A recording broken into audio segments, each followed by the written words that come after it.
Shalom, selamat jumpa kembali saudara-saudari, sahabat, teman-teman.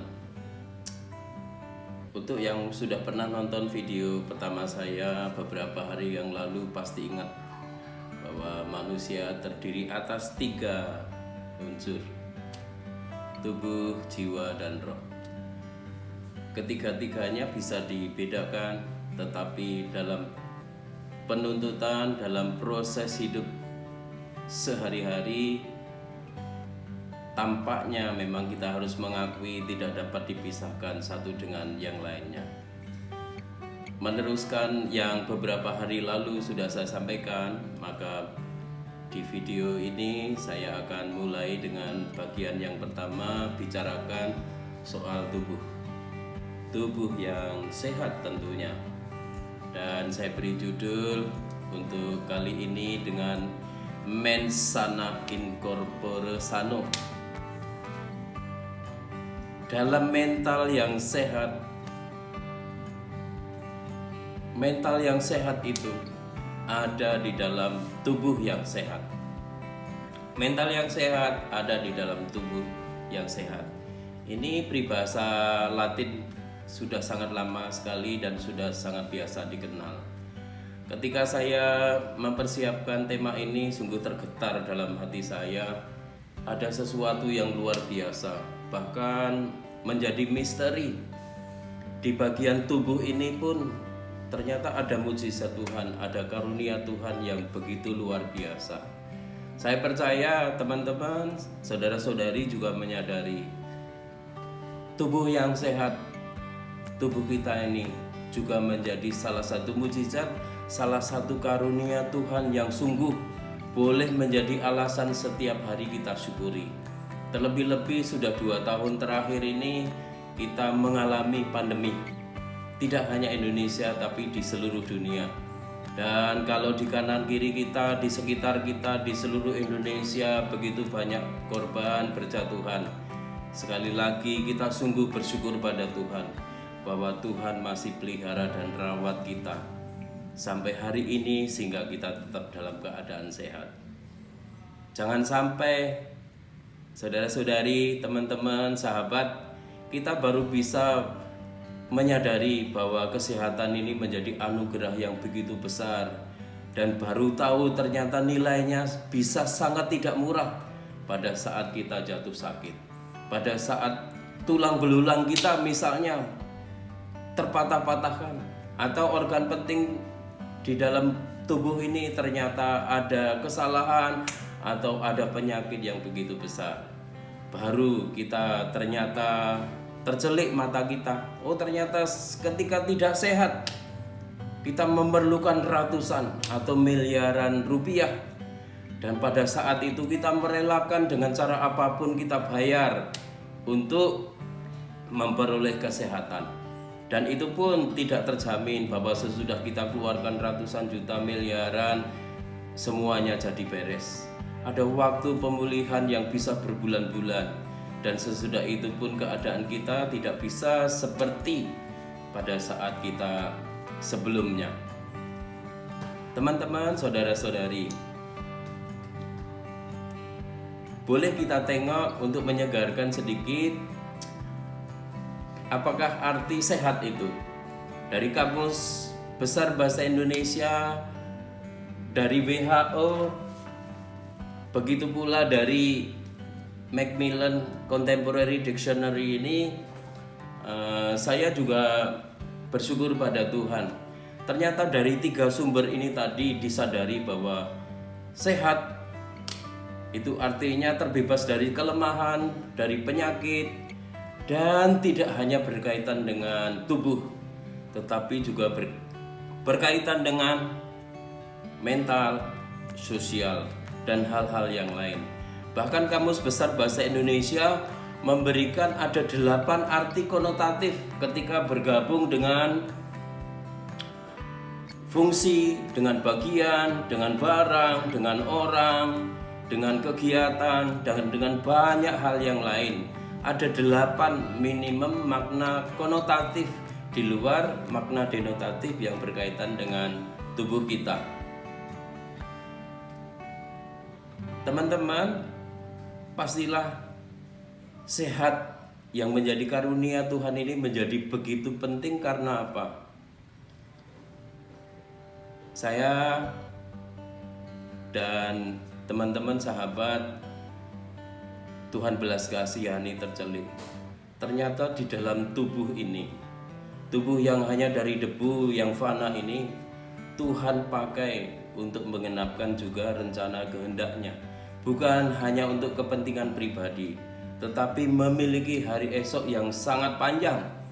Saudara-saudari kita yang muslim ketika menyaksikan keluarga atau orang lain meninggal dunia, sadar 100% bahwa ada ungkapan innalillahi wa inna ilaihi rajiun. Semua yang berasal dari debu akan kembali menjadi debu. Tapi saudara-saudari, di balik tubuh itu ada jiwa dan roh yang tersimpan. Nah, disitulah tubuh, jiwa, dan roh ketiga-tiganya harus sehat, harus berfungsi dengan baik, harus dapat bergerak dengan baik, harus dapat mencapai tujuan tertentu dengan bagus. Baru ketiga-tiganya sehat. Kita boleh memiliki badan yang ideal, yang sehat 100% dari ukuran apapun, tetapi tubuh yang sehat bukan satu-satunya ukuran kesehatan yang patut kita banggakan. Masih ada bagian yang nama jiwa, masih bagian yang tertinggi di dalam tubuh jiwa kita yang namanya roh. Ketiga-tiganya harus sehat. Saudara-saudari, aplikasi sehat tentu kita maklum bahwa dari bayi, anak-anak, remaja, dewasa awal, dewasa penuh maupun senior awal maupun senior yang sudah lanjut, ukuran kedewasaan itu berbeda-beda. Tidak bisa antar umur, antar bagian sekelompok rentang waktu tertentu disilangkan satu sama lain menjadi ukuran sehat. Yang kedua, saudara-saudari, untuk pria wanita pun ukuran sehatnya tidak harus persis sama. Karena Tuhan sudah meletakkan ada kekhasan organ tertentu yang hanya dimiliki wanita, hanya dimiliki pria. Tapi juga berisiko bahwa pria punya risiko kesehatan tertentu, wanita juga memiliki risiko kesehatan tertentu. Nah, sekarang saudara-saudari, kita tentu punya kewajiban. Kalau ternyata tubuh ini Tuhan pakai, Allah pakai untuk sesuatu hal yang begitu penting, bahkan nilainya tidak hanya untuk kehidupan di dunia ini saja, tetapi untuk hari esok, untuk kehidupan yang panjang sesudah mati, yang namanya kehidupan abadi itu. Tentu satu hal yang harus sungguh kita sadari dan kita perjuangkan setiap hari waktu sepanjang umur kita, bahwa kita harus merawat kesehatan yang Tuhan anugerahkan kepada kita. Karena di balik kesehatan badan yang bagus, yang optimum, maksimum, ada sesuatu yang sangat berharga. Teman-teman, saudara-saudari, para sahabat, secara sederhana konon ada 5 ciri badan kita itu sehat. Nomor 1, pada saat kita berolahraga, entah jam berapapun, pagi atau malam hari, maka detak jantung kita ketika sesudah olahraga lebih cepatnya normal. Bukan terlalu cepat atau ngos-ngosan atau ternyata mengganggu pernapasan. Itu ciri yang pertama. Ciri yang kedua, mohon maaf untuk yang sekarang sedang dalam keadaan seperti ini. Ciri yang kedua, tidak ada kelebihan lemak di perut ataupun di paha. Nah, teman-teman bisa cek diri masing-masing. Kalau di sekitar perut ternyata banyak lemak, atau malah sekarang pakai istilah yang agak negatif, ternyata di sekitar 10 tahun terakhir ini begitu banyak pria yang tampaknya hamil, bukan wanita. Nah, ini tanda-tanda yang tidak positif berkaitan dengan kesehatan. Dan dokter berkata, kelebihan berat badan, tampak di perutnya yang begitu besar, pahanya yang begitu besar, tersimpan bahaya kesehatan yang banyak. Lalu tanda-tanda kesehatan yang ketiga, bisa bergerak dengan leluasa. Dari kepala tubuh sampai ke kaki, seluruhnya dapat bergerak dengan leluasa, dengan baik, berarti tubuh kita sehat. Yang keempat, keringat kita juga keluar dengan normal. Kita bergerak cukup banyak, kita berolahraga terlebih-lebih, maka akan ada keringat yang mengalir cukup banyak, dan itu sangat berguna untuk kesehatan kita, sekaligus menjadi ukuran apakah kita sehat atau kurang sehat. Dan yang kelima, postur tubuh kita pada saat kita pakai untuk berolahraga juga dalam keadaan normal. Teman-teman, sahabat, saudara-saudari, ada beberapa poin yang boleh menjadi tips agar kita terawat kesehatannya, terpelihara dari waktu ke waktu, bahkan seizin Tuhan Allah memberikan kita panjang umur. Tentu sesuai dengan kemauan kita, sesuai dengan izin Tuhan, dan kita boleh semakin dipanjangkan umurnya bahkan sampai 80, 85, 90, 95 atau bahkan 100, tetapi badan kita tetap bisa sehat. Beberapa poin tips yang bisa kita lihat itu, saudara-saudari. Yang pertama adalah kita makan, minum secara selektif, tidak sembarangan.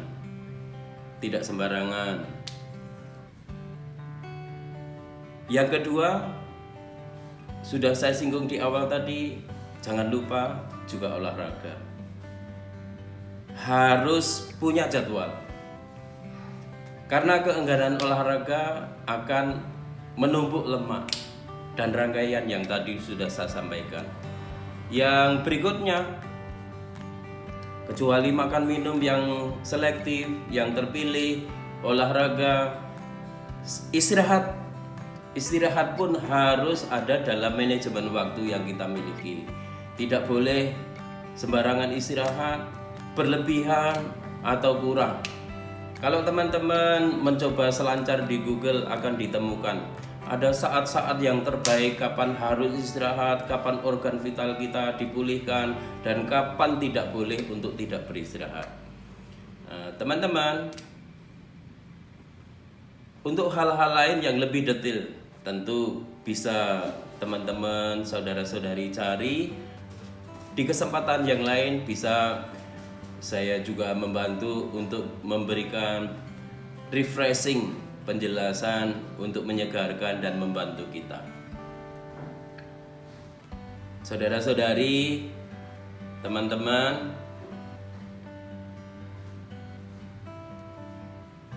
ada satu hal yang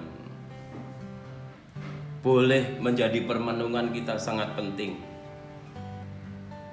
Di awal sudah saya singgung, kesehatan menjadi anugerah Tuhan yang begitu besar. Bahkan saya tadi sampaikan, ini mukjizat yang setiap hari boleh kita rasakan. Tetapi yang tadi juga sudah saya singgung, bahwa kesehatan badan bukan satu-satunya kita disebut sehat. Baru sepertiga dari kesehatan tubuh, kesehatan jiwa, dan kesehatan roh. Ketika saya menyiapkannya, mencoba mencarinya, saya ikut tercelik. Ternyata kesehatan badan tidak menentukan satu-satunya menentukan bahwa kita boleh memiliki prestasi kehidupan yang bagus. Saya tercelik ketika ternyata Tuhan diberikan badan tidak terlalu sehat, bahkan sangat buruk keadaannya, tetapi tidak menghalangi karunia Tuhan yang lain yang boleh dinikmati. Di beberapa tempat, beberapa negara, teman-teman boleh nanti periksa lebih lanjut secara detail. Saya hanya memberikan contoh 12 orang yang keadaan tubuhnya tidak terlalu sehat, bahkan sangat parah. Tetapi Tuhan beri karunia yang berbeda di keadaan tubuh yang tidak begitu bagus tadi. Maka peribahasa Latin yang tadi di awal sudah saya singgung, mens sana in corpore sano, sebagian saja yang benar, tidak total benar. Mental yang sehat, jiwa yang sehat ada di tubuh yang sehat, tidak 100% benar. Kita harus menyikapinya secara bijaksana.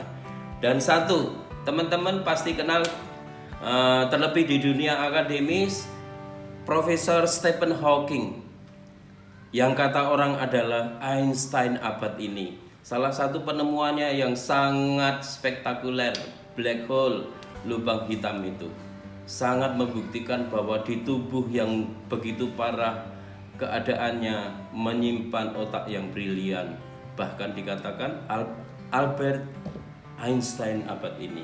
Yang kedua, di Jerman ada musikus yang juga tidak Tuhan anugerahi kesehatan yang maksimum, namanya Ludwig van Beethoven.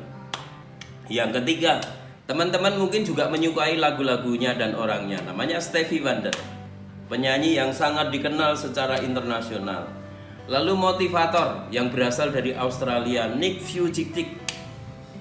Teman-teman boleh lihat, periksa, cari keadaan tubuh fisiknya, tetapi pengalamannya, kebolehannya, bahkan berkali-kali juga ke Indonesia. Saya secara pribadi pun iri dengan Nick Vujicic yang luar biasa itu.